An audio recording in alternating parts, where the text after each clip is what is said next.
Bersama kami siap baca pada. Bersama kami siap baca pada. Bersama kami siap baca pada. Bersama kami siap baca pada. Utamakan bahasa Indonesia, lestarikan bahasa daerah, kuasai bahasa asing. Salam literasi. Halo sahabat literasi, selamat datang kembali dalam Siniar Marcepada. Senang sekali saya Garnisia Putri hari ini berkesempatan untuk berbincang-bincang bersama dua narasumber hebat. Nah, sahabat literasi di rumah pasti penasaran kan siapa narasumber kita hari ini? Mereka adalah Kak Andit dan Kak Mahen. Hai Kak. Halo Garnis. Apa kabar hari ini? Sekarang baik. Baik, luar biasa. Kita mau bahas apa nih hari ini? Kita bahas apa ya? Fenomena bucin. Nah, sahabat literasi, topik yang akan kami bahas hari ini adalah mengenai menulis. Baik, untuk Kak Andit, sejak kapan nih mulai menulis, Kak? Kalau saya mulai menulis sejak kapan ya? Kalau dari SD, SMP, SMA sih nggak pernah nulis apa-apa ya. Mungkin dari kuliah baru mulai belajar nulis. Dan itu nulisnya karya tulis ilmiah yang akan dilombakan di Pekan Kreativitas Mahasiswa. Wow, menarik sekali ya, sahabat literasi. Kalau Kak Mahen, sejak kapan nih mulai menulis? Kalau aku menulis sejak kelas 2 SD. Nah, jadi waktu itu aku menulis fable berjudul Kura-kura yang Kesepian, itu karangan sendiri. Jadi dari sana suka nulis karena senang aja gitu ketika kita nulis terus dibaca sama teman-teman gitu dan mereka menikmati tulisan kita. Jadi sampai sekarang keterusan nulis gitu. Nah, untuk tadi Kak Mahen sempat mengatakan bahwa Kakak menulis Kura-kura yang Kesepian. Apakah Kakak sedang kesepian pada waktu itu sehingga terpikir untuk membuat cerita Kura-kura yang Kesepian? Enggak dong, enggak kok. Cuma imajinasi saja. Kalau begitu sampai sekarang aku masih suka menulis. Suka. Menulis apa biasanya, Kak? Fiksi suka, non fiksi juga suka. Kalau non fiksi biasanya aku nulis esai, sama seperti Kak Andit karya tulis ilmiah juga, atau artikel yang kayak gitu-gitu. Nah, kalau Kak Andit sekarang masih suka menulis atau tidak? Kalau sekarang sih nulis untuk ini aja, mungkin untuk jualan mungkin ya. Jadi kayak membuat naskah untuk apa namanya? Untuk jualan di Instagram seperti itu modelnya. Mungkin nulis itu aja sih. Nah, selama sekian lama menulis nih, tadi Kak Mahen mengatakan sudah menulis dari kelas 2 SD, sudah belasan tahun mungkin ya sampai sekarang atau lebih bahkan. Nah, apa sih manfaat yang sudah Kak Mahen dapatkan, yang sudah Kakak rasakan sama Kakak menulis? Nah, apa sih Kak? Kalau menurutku menulis itu kan bagian dari pembelajaran bahasa. Jadi kita tentu mengetahui bagaimana kaidah penggunaan bahasa Indonesia yang baik ketika menulis yang tepat sesuai dengan jenis tulisan kita. Dan kalau kita menulis non-fiksi, aku sih belajar secara tidak langsung karena perlu mencari-cari tentang fakta, data di internet, jadi sekalian belajar gitu. Banyak sih menurut manfaatnya. Ya nggak Pak? Ya aku setuju sih sama Mahen. Di samping itu juga manfaat yang paling aku rasain itu adalah ketika kita bisa menuangkan isi pikiran kita dengan kalimat dan diksi yang tepat. Karena itu sebenarnya suatu hal yang kelihatannya gampang, tapi sebenarnya susah gitu. Apalagi ketika kita membuat karya tulis ilmiah, itu kan ada batasan halaman. Nah, ketika kita memberikan kalimat atau kata-kata yang berlebihan, sehingga jumlah halamannya itu lebih gitu, dan karya tulis ilmiahnya tidak bisa diajukan, itu juga menjadi kendala gitu. Jadi kita harus pintar-pintar bagaimana cara kita mengolah kata sehingga apa yang ingin kita sampaikan bisa tersampaikan dengan baik dengan kata-kata atau kalimat dan diksi yang tepat. Nah, dari kegiatan menulis Kak Andi tadi, apa sih kesulitan yang paling sering ditemui ketika menulis, Kak? Kesulitan yang paling sering ditemui itu mungkin apa ya? Pada saat pencarian ide sih. Ide yang paling sulit karena ketika kita tidak punya ide itu nggak bisa ngapa-ngapain gitu loh. Step selanjutnya itu nggak ada gitu karena bagian yang paling awal itu adalah kita menemukan ide, dan menemukan ide pun itu nggak bisa sembarangan karena apalagi untuk membuat karya tulis ilmiah ya, Mungkin kalau yang buat cerpen dan lain-lain nanti main yang nyampein ya. Kalau saya untuk membuat karya tulis ilmiah itu ide itu paling krusial dan paling mendasar gitu. Karena setelah kita dapetin ide baru kita bisa berangkat ke proses-proses selanjutnya seperti itu. Nah, Kak Mahen bagaimana? Setuju atau tidak bahwa mencari ide merupakan kesulitan terbesar dalam menulis? Aku setuju. Dan juga dalam menulis, menurutku kesulitan yang sering ditemukan juga suasana hati. Jadi dalam menulis kita juga perlu suasana hati yang baik kalau menurutku, selain ide, karena ide kan juga fondasi yang sangat penting, yang paling mendasar sebelum kita merangkai kata-kata lainnya nanti. Sahabat literasi, berarti dari kedua narasumber kita ini mengatakan bahwa kesulitan yang sering ditemui adalah dalam proses pencarian ide dan mengumpulkan suasana hati yang baik. Menurut Kak Andi tadi kesulitan yang terbesar adalah saat mencari ide. Bagaimana sih caranya Kakak dalam proses pencarian ide seperti itu, Kak? Proses pencarian ide itu biasanya saya berangkat dari pencarian masalah. Jadi ketika kita membuat karya tulis ilmiah itu masalah apa yang akan kita angkat, atau ketika misalkan membuat cerpen mungkin keresahan apa mungkin yang ada di hati atau pikiran kita yang ingin kita tuangkan dalam bentuk cerpen, puisi dan lain sebagainya. Nah ketika sudah ketemu masalahnya sehingga kita akan lebih mudah untuk membuat apa yang akan kita laksanakan terhadap masalah itu, apa solusi dari masalah tersebut gitu. Jadi dengan adanya itu kita bisa menulis dengan lebih mudah. Kalau Kak Mahen, apakah memiliki caranya tersendiri ini untuk mencari ide dalam membuat suatu karya? Kalau aku tergantung. Jadi bisa seperti Kak Andit berangkat dari masalah itu. Kalau untuk keperluan lomba biasanya pasti selalu ada masalah kan, karena ada tema dari penyelenggara. Kalau untuk tulisan fiksi seperti cerpen, kadangkala aku membuat suka-suka aja kalau lagi luang nulis gitu. Jadi sesuai dengan kondisi saat itu. Jadi ditulis aja gimana kondisi kita saat itu, apa yang kita rasain gitu sih biasanya kalau aku menulis cerpen. Tapi kalau untuk keperluan lomba tentu ngikutin penyelenggaranya, masalah yang diberikan apa, lalu aku mencari data-data, kemudian menyusun ide gitu. Nah, menarik sekali nih jawaban dari dua narasumber kita, sahabat literasi. Nah, ketika mencari ide dan sudah mulai menulis, sudah menemukan ide tapi buntu nih di tengah jalan, pernah nggak mengalami kejadian seperti itu?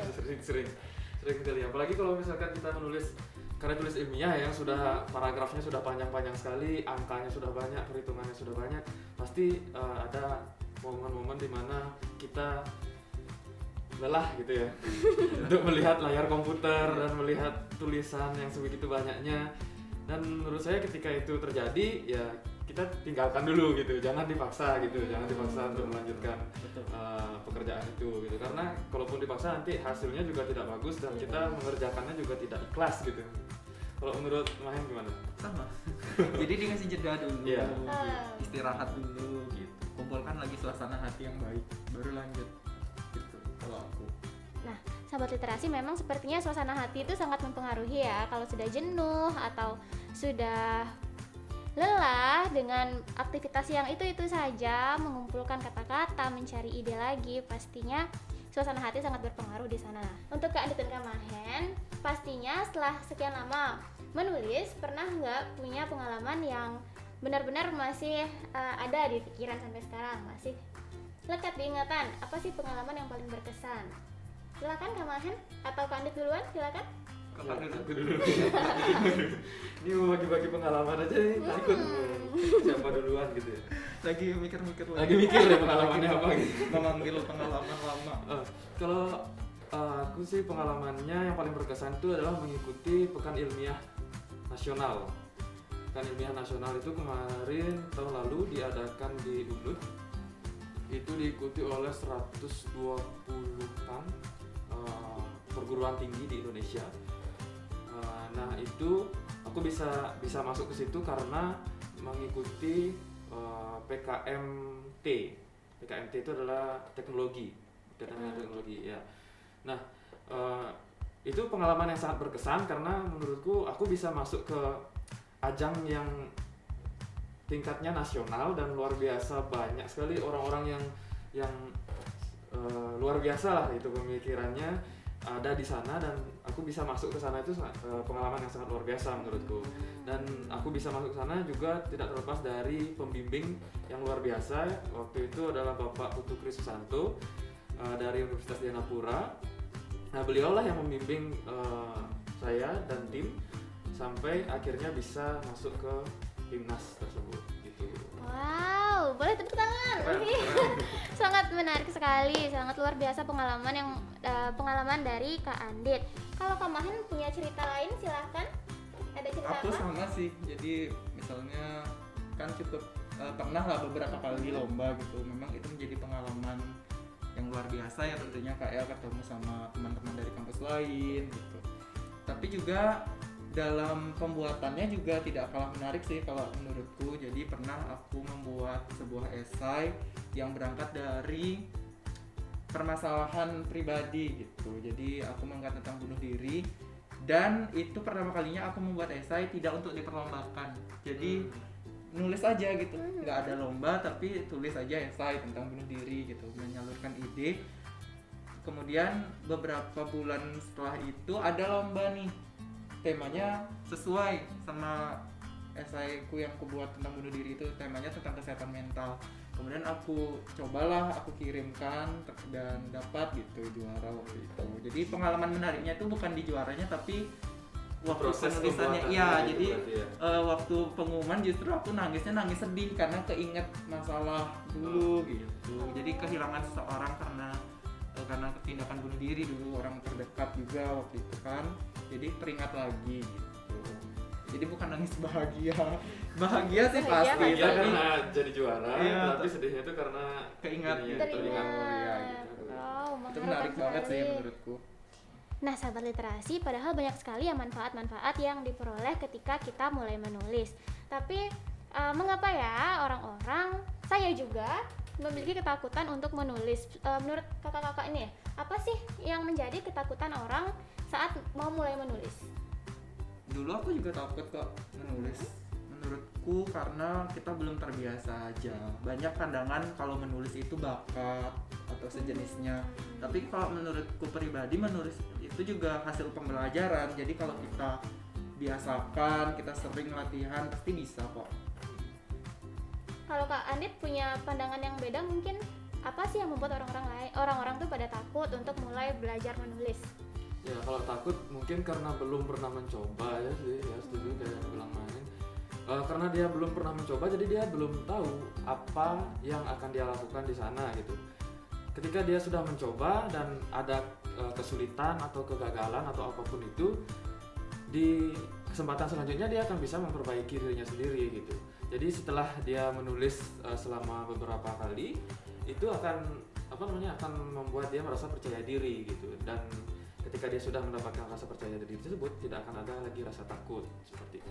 Nah, sahabat literasi, jadi takut itu sangat wajar ya, apalagi untuk sahabat literasi yang baru mulai menulis. Nah, untuk kakak-kakak, apakah sekiranya ada tips atau saran yang bisa diberikan saat menulis atau saat menghadapi ketakutan itu sendiri? Kak Andit pasti ada. Kayak saya duluan deh. Kalau saya mungkin kembali lagi ya, kalau misalkan terkait karya tulis ilmiah di PKM itu ada tingkatan-tingkatannya. Jadi PKM itu ada jenis-jenisnya sebenarnya. Ada PKMM, PKMP, PKMGT, PKMAI dan lain sebagainya. Ada banyak sekali. Mungkin nanti teman-teman juga sobat literasi juga bisa mencari informasinya di internet. Dan tips saya mungkin kita bisa memulai dari tingkatan yang paling mudah. Contohnya kalau di PKM itu adalah PKM GT yang menurut saya paling mudah. PKM GT itu adalah PKM gagasan tertulis. Jadi di PKM tersebut kalian tidak perlu melakukan penelitian, tapi hanya membuat artikel saja terkait gagasan kalian terhadap suatu permasalahan entah apapun itu. Jadi itu yang paling mudah dan mungkin kita bisa memulai dari sana gitu. Setelah itu mungkin nanti kita mendapatkan masukan atau bisa mempelajari hal-hal baru nanti kita membuat PKM-PKM yang lain atau karya tulis yang lain yang tingkatannya lebih sulit seperti itu. Begitu pula untuk fiksi mungkin kita membuat yang simpel-simpel dulu, mungkin bisa pantun atau puisi, baru nanti lari ke cerpen yang lebih kompleks, mungkin seperti itu. Mungkin Mahen bisa menambahkan. Kalau dari aku sih intinya jangan dipaksa ya. Jangan Memang dipaksa. menulis itu perlu latihan gitu lah intinya. Jadi jangan terlalu memaksakan diri harus bagus di awal, tapi dilatih terus. Jadi rampungkan dulu idenya, disusun dulu sistematika ide kita gitu, mau kemana aja nih di bawah tulisannya, baru dieksekusi supaya lebih lancar gitu dalam menulis. Dan bisa juga sesuai dengan minat gitu, sesuai dengan kegemaran kita terkait suatu topik itu, kemudian dijadikan ide dalam menulis. Itu kan lebih menyenangkan nanti dalam proses menulisnya. Dari aku sih gitu.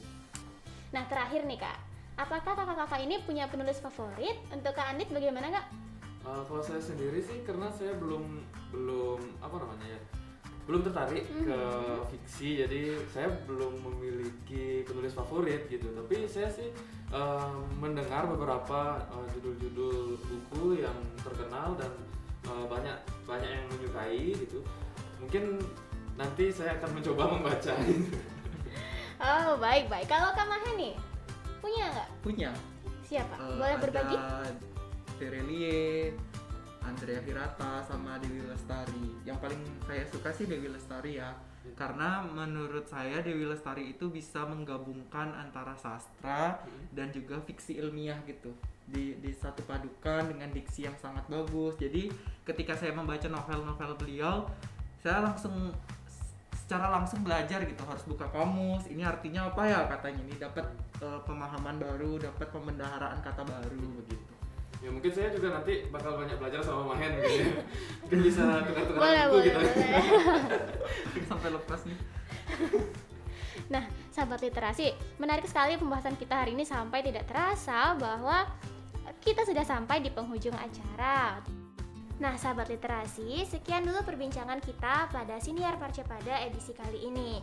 Semoga sahabat literasi mendapatkan manfaat dari perbincangan kami hari ini. Nah, sahabat literasi, jangan lupa untuk selalu menggunakan bahasa Indonesia yang baik dan benar. Utamakan bahasa Indonesia, lestarikan bahasa daerah, kuasai bahasa asing. Salam Salam literasi. Sampai jumpa. Sampai jumpa.